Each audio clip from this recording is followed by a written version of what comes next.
Et chaque fois que l'Église part dans des mauvaises directions, chaque fois que l'édifice, enfin que les choses se délitent, c'est toujours un retour à Christ qui permet de revenir à l'essentiel. Alors se mettre en question pour l'Église, c'est vraiment mettre en question toute sa structure, tout son discours. Et ça, cette nécessité ressort bien dans ce témoignage. En revanche, je dirais que tout bouge, même les dogmes bougent. Hein, dans le protestantisme, il n'y a pas de dogme qui ne pourrait pas être objet de révision, et de toute façon qui sont objet d'interprétation. L'importance de l'interprétation, je suis tout à fait d'accord avec ces propos. Alors pour moi, c'est essentiel de vouloir être réformé et de se réformer, d'aller à l'intérieur de soi-même pour chercher, ou de soi-même comme Église, pour chercher quelles sont les réformes qui sont possibles, et aussi de regarder ce que la société nous pousse peut-être à faire comme réformation. Alors la société peut nous pousser dans une bonne direction, elle peut nous pousser dans une mauvaise direction.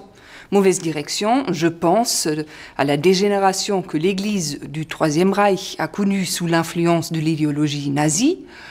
Bonne direction, je pense à la réflexion qui a abouti dans l'ordination des femmes, donc une réflexion sur la place de la femme.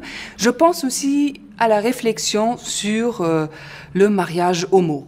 Donc là, on peut dire que l'Église reçoit de bonnes impulsions de la part de la société.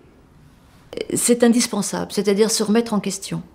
Et on ne peut pas mettre le principe du sola scriptura sans se réformer sans cesse, parce qu'on est amené à justement lire de manière différente suivant les époques. Plus personne lit la Bible comme saint Augustin lisait la Bible.